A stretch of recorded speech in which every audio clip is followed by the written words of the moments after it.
You know, obviously we've called games over the years where the weather conditions have been less than ideal, but I don't know if I've seen anybody forecasting a foot or more of rain as what we're seeing right now. So it's a little bit different for sure. You would say if it's wet, maybe it favors Notre Dame a little bit with the lines, but something like this, is this just the great equalizer? I think it can be, because a lot of times, no matter how sophisticated your drainage system is, no matter how much you've worked the wet ball drill during the week, when you have this much water that you're probably going to have to get rid of and this much opportunity for slipping and sliding, sometimes it's just pure fate and luck. So I think in a lot of ways it does equalize it. You know, Brian Kelly, I noticed, said that he likes throwing the ball in the rain because his guys, you know, the old thing we've heard 1,000 times, his guys know where they're going and the defense is having to react. So it'll be interesting to see if it alters the game plans that much.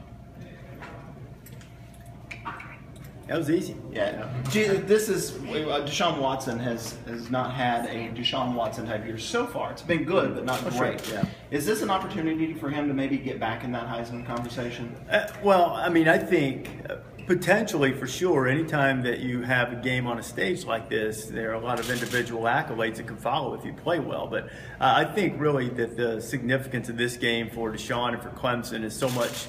I don't want to say more than the Heisman, because I have great respect for the Heisman Trophy, but I imagine that's not first on his agenda right now. It's playing well against a really good, really experienced defense and putting Clemson squarely in the playoff picture. Speaking of the playoff picture, Clemson does happen to win the football game and runs the table in the ACC, or even comes out with a one loss in the ACC championship. Do you see them as a potential candidate for the playoff? A candidate for sure. I mean, I think it would be sort of presumptuous to say, you know, if they do this, you know, sitting here in early October, they will definitely be in, or they definitely won't be in. It's been a chaotic first month of the season already, and I think that you see things like our Football Power Index projections show that there's a great possibility of having 2 lost conference champions. In fact, last year, the scenario that we had with the 5 major conferences, with all of the champions either being undefeated in Florida State's case or with 1 loss going into it, that never happened in the BCS era. The entire BCS era, that never happened. So that was the outlier. It is more probable that you're going to have at least 1 2-loss conference champion. So I think the best thing you can say is if Clemson wins this game, or Notre Dame for that matter, but since you're asking from a Clemson perspective, if Clemson wins this game, it will certainly be very beneficial and be a great bullet point on their resume as the selection committee evaluates them, and put them, I think, in good position to be a strong candidate for sure. The mantra from Clemson players this week is one of disrespect, that everyone loves Notre Dame and Clemson doesn't. What's your take, just from a national standpoint, on Clemson's place in the sport? I think everybody likes to play the disrespect card. I mean, it tends to be a tried and true motivational perspective, you know, to get nobody believes in us, they all hate us, let's go show them. You know, that's a lot easier, I think, to get guys riled up and say, hey, everybody's telling you you're really good, everybody loves you, yeah, okay, we're good. You know, that's not quite as I don't think it enrages quite the same way the disrespect card does. I don't think anybody has anything but the highest respect for Clemson.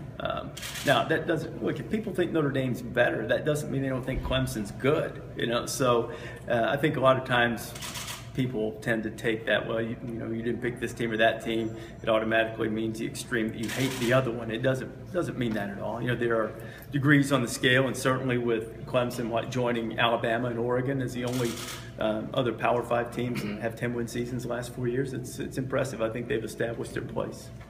Has the rain affected ESPN at all in your show and what y'all are doing and all that sort of thing? Is this your cameraman here? This is.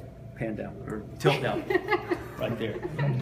That's one thing for sure. And apparently we have they bought us some big fancy waiters too to go in there. So yeah, it hasn't really impacted much of the show. There are a couple of logistical things, like a couple of segments maybe that we were planning to be on the demo field that maybe that's not as technically feasible now, that we might be on the set, but nothing of any great consequence other than worry about ruining our suit pants.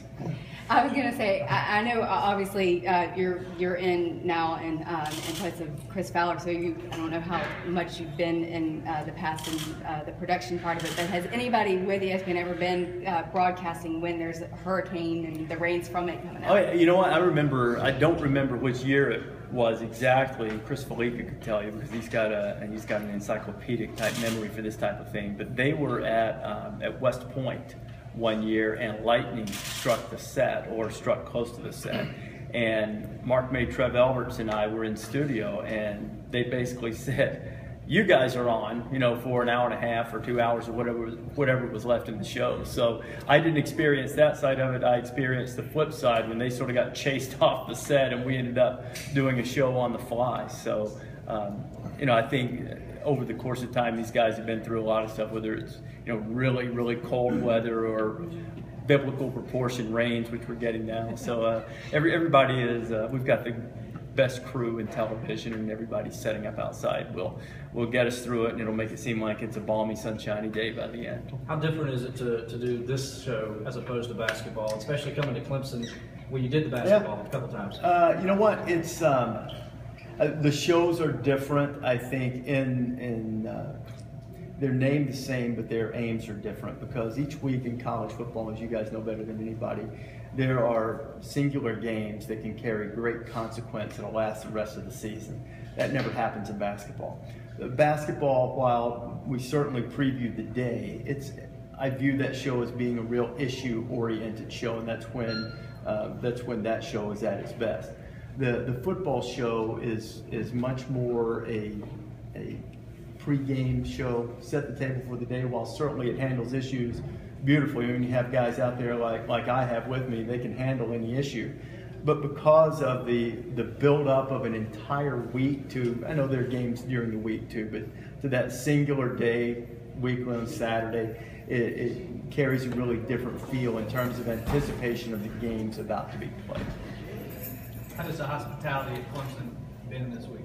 It's been terrific. Food's been really good too. I mean, I've had more than my share of barbecue already. So, and you know what? Look, everybody on staff here at Clemson, whether I've been here to call games in the past on Thursday nights, or game day basketball, or calling basketball games here, we're always treated beautifully. This is it's a great campus. It's a great fan base. So we love coming here, and we'll love it even more if we get a whole bunch of people to turn out in the rain tomorrow morning for the show. That'd be fun. What are Is your that a keys? concern that people may not? It sounds like there's people out there now. So. Well, I think we've got a lot of confidence and a lot of faith in the excitement level, not only just for Clemson football generally, but for this particular game against Notre Dame. I mean, you can say what you want about Notre Dame. There's still something that carries great significance in this sport about that name. And with them having not been here since 1977, I think it's something that fans will get behind, and they'll be eager to get out in the mosh pit out there and maybe take a mud bath or two before the end of the morning. What are your keys, and how do you see this one playing out? Well, I think one of the biggest things is that Clemson hasn't seen an offensive line like this. Neither has Notre Dame seen a defensive line like this. There's a remarkable stat for Notre Dame's running game. C.J. Prosise, right at a third of his carries, he has not been touched until he is 5 yards past the line of scrimmage. I mean, think about that. One out of every 3 times you give him the ball, he gets 5 before anybody lays a hand on him. I think Clemson making it difficult for Notre Dame to run is a huge deal. How the weather's going to factor into the passing game remains to be seen. But to me, that's one of the biggest deals on that side of the ball when Notre Dame has it.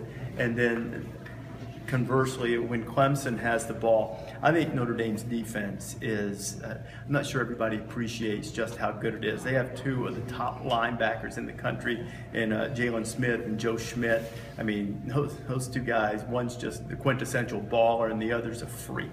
And they have a really strong defense. Clemson's offense, as you mentioned earlier, hasn't, it's been fine, but it hasn't been perhaps what a lot of people expected with Deshaun coming back healthy.